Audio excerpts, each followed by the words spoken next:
What's up, America? This is Kim with Geauga Firearms Academy. Thanks for watching. Today we're going to talk about does size matter? Get your mind out of the gutters, guys. We're talking about gun sizes. So let's get started.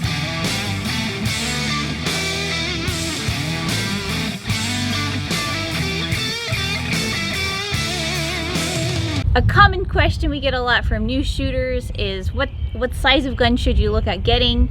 And so now we're going to break down the different gun sizes and what they're good for. So maybe it's cold outside and it's shrunk up a little bit and you got this little fella here. This is a subcompact. This is really the smallest. It's also a single stack, which we'll talk about in a second. This is an M&P Shield, by the way. This is, by the way, one of the most popular handguns on the planet. And for a good reason. It's a good quality gun that's reliable and very, very small.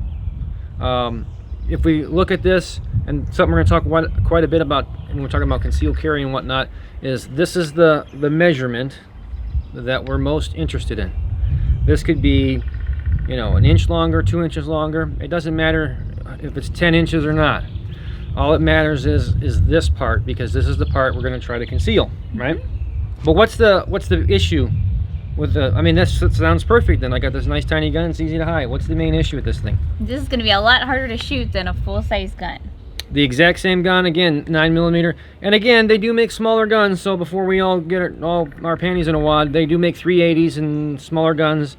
To me, 9mm is it. That's a quintessential defensive round. You don't need to go any smaller. You don't need to make a gun any smaller than this. I think that's just outrageous. Anybody could reasonably conceal this. That said, you're gonna have a lot more felt recoil, like Kim said. So when you press the trigger on this, you're gonna feel that energy more than you would a larger size gun, because the same amount of pressure is in the round. It just depends on what vehicle, what gun we put it in. And also too, with new shooters, they always want to go for this little gun. They're like, oh, that looks less intimidating, let's get that one. Right. And it's actually like, no, actually we're gonna start you out on the bigger one, because you're gonna have a much better experience, and you're better off starting off that way and then working your way and graduating to the smaller one. And let's not forget, capacity is also an issue. And I know that there's always going to be some sofa jockey out there making nonsense comments. They have no idea what they're talking about. Like, whoa, what are you going to do? Fight 20 guys? This isn't John Wick. First of all, you obviously have no training. If you clear a malfunction, like a double feed, for example, you might lose 3 rounds or more. I've seen it happen. You're going to at least lose 2. So if I only have 6 or 7 rounds in the gun and I've already lost 2 or 3, I lost half of my capacity, assuming I haven't shot at all. Okay. Not to mention, it's not like the movies. You know, this is one shot and everybody stops. It doesn't always work that way. So I don't know. So capacity is a big deal. One of the advantages too is that you can have a magazine, not a clip, but a magazine that is larger, that you would carry as a backup or a spare mag on your person. I would highly recommend it. This is a regular 8-round magazine with a +2, so there's 10 rounds in here. So now it also makes the grip significantly larger as well. Again, if we're in a scenario where we went through an entire magazine and we need more, whatever the case is, having that good grip and the extra rounds is really, really important. So we're going to go from the single stack subcompact gun. Again, single stack just meaning the orientation of the actual rounds in the magazine are in a single file line, as opposed to a double stack, which will be a staggered setup. Just so happens we have a bunch of M&Ps out here today. But what do you got there, Kim? We got the M&P 2.0 compact. Yep. So we got a bigger grip than the last one. And as Neil was saying earlier, we have the single stack here where they're stacked right on top of each other, and this one is actually a double stack. So we're moving up where the rounds are actually staggered up and down. By the way, in this one, even with the extended base plate, we're talking about 10 rounds in here. Got to do the math in my head there. And this one we have 15. So if you really look at them, they're pretty close to the same height. I'm obviously minus the extended base there. But you hold more than twice the capacity on that one. Now this is, by the way, the quintessential size gun. This is the same. This happens again to be an M&P compact, but it's also the Glock 19, virtually identical size. CZ, everybody makes a gun this size, because this is the size that generally people go to for concealed carry for the most part, being that it's got a great capacity. It's a very shootable gun. It's much easier to shoot this gun than, say, the Shield. And if you so choose, you can get a extend that actually comes with, in the M&P, but many guns you can buy an extended, or in this case the one that comes with a sleeve on there, and this sleeve is removable, by the way, but it makes a full-size grip. So this would now become the regular size full-size gun that you'd have for shooting, but you still have the shorter slide, or you can, for concealed carry, have the 15-round flush fit. And it must be M&P day, because now we got the full-size M&P 2.0. This is my gun, the biggest. I don't know why Kim's got the bigger gun. All right, now here's something else to know about this one. Obviously, the slide is clearly bigger, but we have the full-size grip. If I go ahead and grab, and it's actually good because of the color contrast here, if I put them side by side or what have you, you can see that there's that extra grip.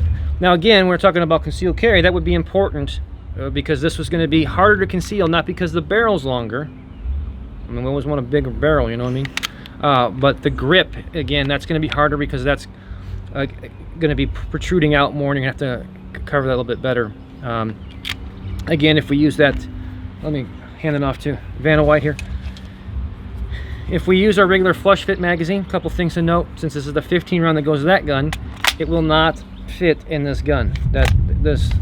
I can't lock it in or anything, okay, because it's too short. And you don't want to end up having it too short, fellas. So this is the regular full size that will fit in there. The other nice thing about this, if you run similar guns, like if you were an M&P fan, this could be Glock or CZ or SIG or whomever, even though it's the extended, the longer magazine for the full-size grip, it'll certainly still fit in there. So if you have a backup gun, or you want to just carry this just as a bonus, just as a backup magazine, which I highly recommend, a spare mag, you don't even have to buy any special plates or anything. It'll just fit in your gun, just sticks out a little bit. And now we kind of have like a Franken gun. So this is the Glock 45, just to mix it up too. The 45 not being 45 caliber, but the model meaning it's still a 9mm. A lot of people love, hate, whatever. The main thing is the kind of oddity of it is a Glock 19 slide upper. So if we were, this is very close to the Glock 19 size, almost identical. The slides are identical in length, okay? However, it has a Glock 17, or just as it happens to be, M&P full size, same size grip for the most part. So if I put them back to back, you can see they're pretty much identical. So it has a longer grip and a shorter slide. It's actually a really nice shooting gun, and with the proper grip angle on it now, I enjoy it quite a bit more. That was my thing about Glocks. I don't like the grip angle, but with this adapter, it really helps out. That said, this would be the opposite of what you'd want to carry for concealed carry. You'd rather have a 19 grip and whatever size slide, because again, that's the part you got to hide. And a lot of people have made a big story about it. Whatever, it's usually for law enforcement, security, and stuff like that. So it's carried outside the waistband in a holster of some sort, and it's a very smooth shooting gun. I really do actually enjoy this particular setup, but not the ideal for concealed carry if that's where we're going. We hope you guys enjoyed this video. If you did, please give us a thumbs up, like, share it, comment. We'd love to hear from you all. If you haven't already, make sure you subscribe here on YouTube. Click the bell so you get notified every time we put a video out. You can find us here, of course, on Facebook, on Twitter, on Instagram. We put all of our premium content on Patreon. Until next time, remember, it's always better to be judged by 12 than carried by 6. And one more thing, you guys. I don't know if it's YouTube's new thing or whatever, but there's that little button when you subscribe, and then there's that little bell icon so you get notified. Don't just click the bell for whatever reason. Now you got to click the bell and click all, not personal, but all. And for some reason, people are getting notified that way, and if they don't do that, it's kind of hit or miss. So